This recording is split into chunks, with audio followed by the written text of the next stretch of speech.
किसी गांव में विजय अपनी पत्नी और अपने बेटे के साथ एक छोटे से घर में रहता था। विजय लकड़ी काट के बाजार में बेचने का काम करता था, लेकिन लकड़ी काटकर उसे इतना भी पैसा नहीं मिल पाता था कि वो अपने परिवार का अच्छे से पेट पाल सके।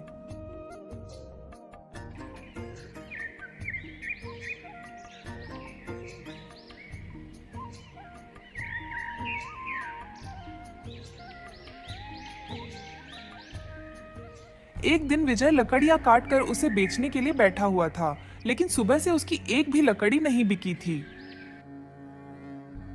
हे भगवान, आज तो एक भी लकड़ी नहीं बिकी। घर में तो कुछ राशन भी नहीं है। आज अगर खाली हाथ घर गया तो सीमा और सोनू क्या खाएंगे। तभी विजय के पास एक आदमी आता है। अरे भाई, ये लकड़ी कैसे दे रहे हो? 20 रुपए की साहब। ठीक है, मुझे ये सारी लकड़ी दे दो। आज घर पर मेहमान आए हैं तो दिन भर चूल्हा जलेगा। वो आदमी विजय से लकड़ियां लेकर और 20 रुपए उसे देकर वहां से चला जाता है। लकड़ियां बिक जाने के बाद विजय घर को लौट रहा था।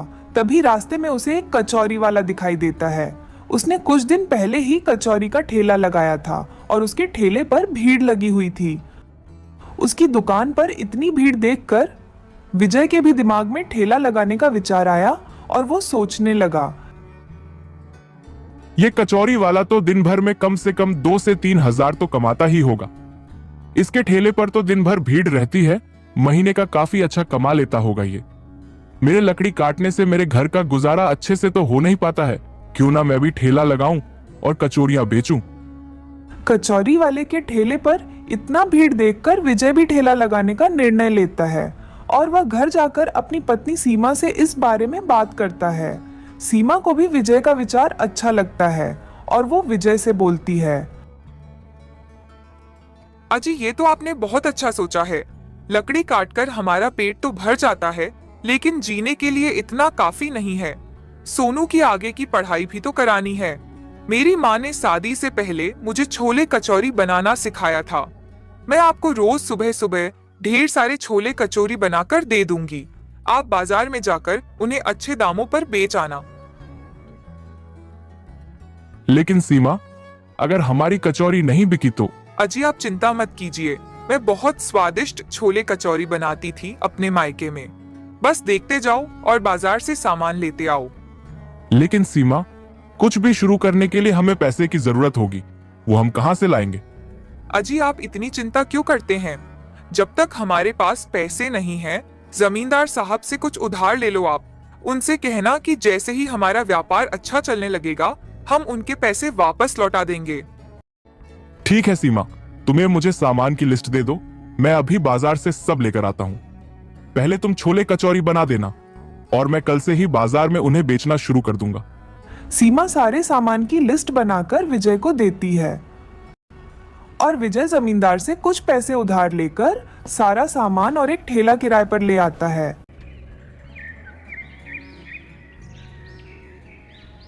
अगले दिन सुबह सुबह ही उठकर सीमा कचौरी और छोले बनाने लगती है। थोड़ी ही देर में सीमा छोले पूरी और हरी लाल चटनी बनाकर तैयार कर देती है और विजय सारा सामान ठेले में रखकर बाजार में बेचने निकल पड़ता है। विजय नंदू कचौरी वाला के सामने ही अपना ठेला लगा रहा था। तभी विजय के पास एक आदमी आता है। अरे भाई, तुम्हारी कचौरियां से तो बहुत अच्छी खुशबू आ रही है। लगता है तुमने नया नया ठेला लगाया है। सही कहा भाई जी, आज हमारा बाजार में पहला दिन है। आप बताएं कितनी कचौरी दूं? अच्छा अच्छा भाई, लेकिन कचौरी कैसे दे रहे हो? अरे भैया, 10 रुपए की प्लेट है, आप खाओ तो सही। एक बार खाओगे तो बार बार मांगोगे। ठीक है भैया, एक प्लेट लगा दो।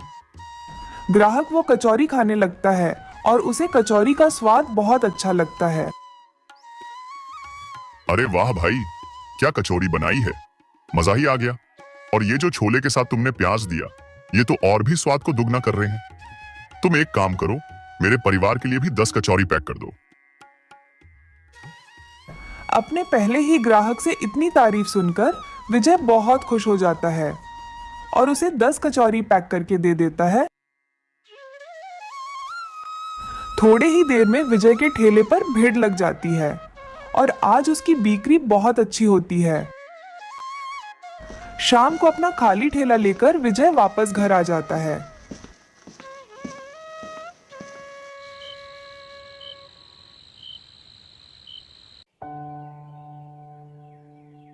अरे सीमा, हमारे छोले कचौरी सबको बहुत पसंद है। आज तो बहुत अच्छी बिक्री हुई है। अजी ये तो बहुत अच्छी बात है। कल से मैं आपको और ज्यादा छोले कचौरी बनाकर दूंगी। हाँ सीमा, लेकिन इतना काफी नहीं होगा। एक काम करो, कल से तुम्हें भी ठेले पर चलना होगा। मुझसे तो अकेले इतने ग्राहक संभलते ही नहीं। ठीक है जी, कल से मैं भी आपके साथ चलूंगी। अगली सुबह दोनों जल्दी जल्दी अपना ठेला बाजार में लगा लेते हैं। धीरे धीरे बहुत सारे ग्राहक आते हैं। कोई 2 कचौरी मांगता है तो कोई 4।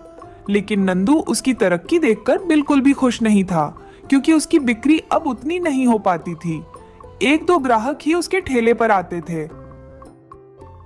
अगर विजय का ठेला ऐसे ही चलता रहा तो वह दिन दूर नहीं जब मैं सड़क पर आ जाऊंगा। मुझे जल्दी से जल्दी इस विजय के बच्चे का कुछ करना पड़ेगा। धीरे धीरे विजय के कचौरी की चर्चा दूसरे गांव में भी होने लगती है। लोग दूर दूर से विजय के ठेले पर छोले कचौरी खाने आते थे। क्या सीमा, इतने दिनों में हमने काफी अच्छी कमाई कर ली है। कितने पैसे तो हमने जमा कर ही लिए हैं कि जमींदार साहब का कर्ज चुका सके। ये कुछ पैसे हैं जो मैं जमींदार साहब को लौटाने जा रहा हूँ। हाँ जी ठीक है, आप जाओ, तब तक मैं खाना बनाकर रखती हूँ। फिर विजय जमींदार को पैसे देने चला जाता है।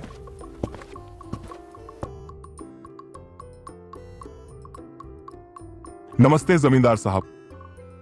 आओ आओ विजय, बड़े दिनों बाद आज कैसे आना हुआ? और तुम्हारा काम कैसा चल रहा है?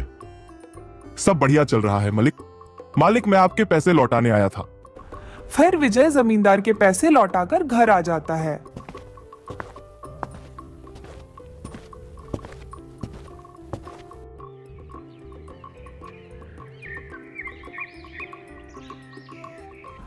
एक दिन सीमा की तबीयत बहुत खराब हो जाती है, इसलिए विजय को अकेला ही ठेला लेकर बाजार में जाना पड़ता है।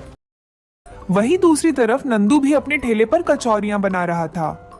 विजय को देखकर वह मन ही मन सोचता है, बस मुझे एक बार मौका मिल जाए, फिर तो इसकी कचौरियां इतनी खराब करूंगा कि सब मुझसे ही कचौरी खरीदेंगे। इसके ठेले पर तो कोई जाएगा ही नहीं। एक बार ये खराब मसाले उसके कचौरी में मिला दूं तो उसकी सारी कचौरी खराब हो जाएगी। हे भगवान, बस एक बार मौका दिला दे। विजय इन सब बातों से अनजान अपने ठेले पर खड़े होकर खस्ता कचौरी ताल रहा था, लेकिन तभी वह देखता है कि उसके ठेले पर प्याज नहीं था। अरे मैंने तो प्याज लाया ही नहीं। इसके बिना तो मेरे कचौरी का स्वाद ही फीका पड़ जाएगा। एक काम करता हूँ, घर जाकर प्याज ले आता हूँ, लेकिन मैं अपनी दुकान को ऐसा खुला छोड़कर नहीं जा सकता। थोड़ी देर सोचने के बाद विजय नंदू की दुकान पर जाता है।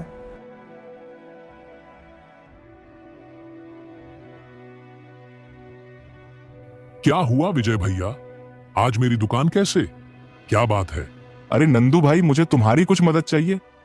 क्या तुम कुछ देर के लिए मेरी दुकान का ध्यान रख सकते हो? मुझे थोड़ा काम है, मैं तुरंत ही आ जाऊंगा। नंदू मन ही मन सोचता है, अरे वाह भगवान, आपने तो मेरी सुन भी ली। ये तो खुद अपनी दुकान मुझे सौंपने आया है। अरे हाँ हाँ भाई, क्यों नहीं? इंसान ही इंसान के काम नहीं आएगा तो और कौन आएगा? तुम निश्चिंत होकर जाओ, मैं यहां तुम्हारे ठेले का ध्यान रखूंगा। तुम्हारा बहुत बहुत धन्यवाद भाई, मैं अभी आता हूं। विजय जैसा ही वहां से जाता है, नंदू उसके ठेले के पास जाकर खराब मसले उसके छोले में मिला देता है और अपने ठेले पर जाकर खड़ा हो जाता है। कुछ ही देर में विजय अपने ठेले पर आता है और कचौरियां तलने लगता है। रोज की तरह आज भी उसके ठेले पर भीड़ लगती है और विजय उन सबको कचौरी खाने को देता है। लोग कचौरी खाना शुरू ही करते हैं और सारे कचौरी छोले नीचे फेंक देते हैं। क्या विजय, क्या मिला दिया है आज इन कचौरियों में? इन्हें खाकर तो लग रहा है कि बस अब उल्टी कर दूं। ऐसा खाना खाकर तो हम सब बीमार पड़ जाएंगे। अरे भाइयों, इसकी कचौरी खाकर तो हम बीमार पड़ जाएंगे। उसने अपनी कचौरी में मिलावट करना शुरू कर दिया है। इसे मुखिया जी के पास लेकर चलो। अब तो इसे मुखिया जी ही सजा देंगे। सभी ग्राहक विजय को मुखिया जी के पास लेकर जाते हैं।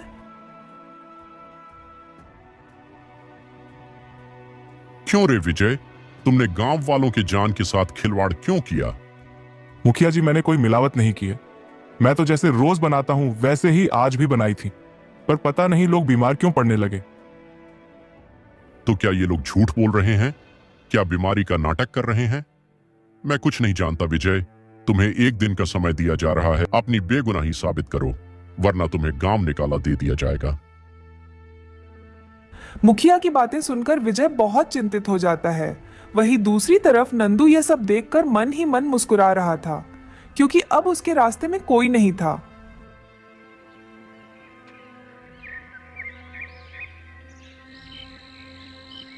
विजय घर जाकर सारी बात सीमा को बताता है।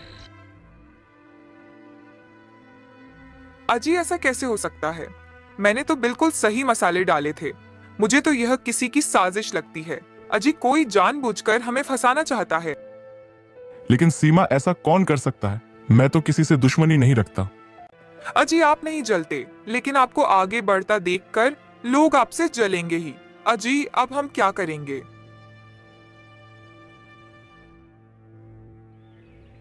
अगले दिन फिर से पंचायत बैठाई गई और विजय के पास कोई सबूत नहीं होने के कारण उसके परिवार को गांव से निकाल दे दिया गया। विजय और उसका परिवार अब सड़कों पर आ गया था। उनके पास ना तो खाने के लिए खाना था और ना रहने के लिए घर। विजय सीमा और सोनू को लेकर अपने दोस्त के घर जाता है। अरे विजय, तुम यहाँ अचानक से? क्या हुआ मेरे भाई, सब ठीक है ना? कुछ ठीक नहीं है रघु। भगवान ने हमें हमारे अच्छे कर्मों की सजा दी है। फिर विजय रघु को पूरी बात बताता है। विजय मेरे भाई, तुम चिंता मत करो। यहीं बगल में मैंने छोटा सा मकान बनाया है। आज से तुम वहीं रहोगे। और रही बात काम की, तो जो काम तुम अपने गांव में करते थे वही काम तुम यहाँ करो और पैसे की चिंता मत करना। अभी के लिए ये लो, तुम्हें इसकी जरूरत पड़ेगी और पैसे की जरूरत पड़े तो मुझे बता देना। रघु भाई, मेरे पास कहने के लिए शब्द तक नहीं है। मैं तुम्हें दिल से धन्यवाद देता हूँ। आजकल ऐसे दोस्त कहाँ मिलते हैं। इस मामले में तो मैं बहुत नसीबों वाला हूँ। अरे भाई विजय, तुम तो मेरी आदत जानते ही हो। मैं अच्छों के साथ अच्छा हूँ और बुरों के साथ बहुत बुरा। इस घर में आराम से रहो और मैं चलता हूँ। अब विजय शहर में अपनी कचौरी की दुकान लगाता है और वहाँ भी उसके अच्छे खासे ग्राहक बन जाते हैं। शहर में विजय की गांव से भी अच्छी आमदनी होने लगती है। अब विजय को किसी भी चीज की कमी नहीं होती है। अभी मैंने कहा था ना, सच परेशान हो सकता है लेकिन हार नहीं सकता। देखा आपने, आज हमारी स्थिति गांव से भी ज्यादा अच्छी है। हाँ सीमा, तुमने सही कहा। आज हमारा ठेला इतना मशहूर हो पाया है सिर्फ हमारी मेहनत की वजह से।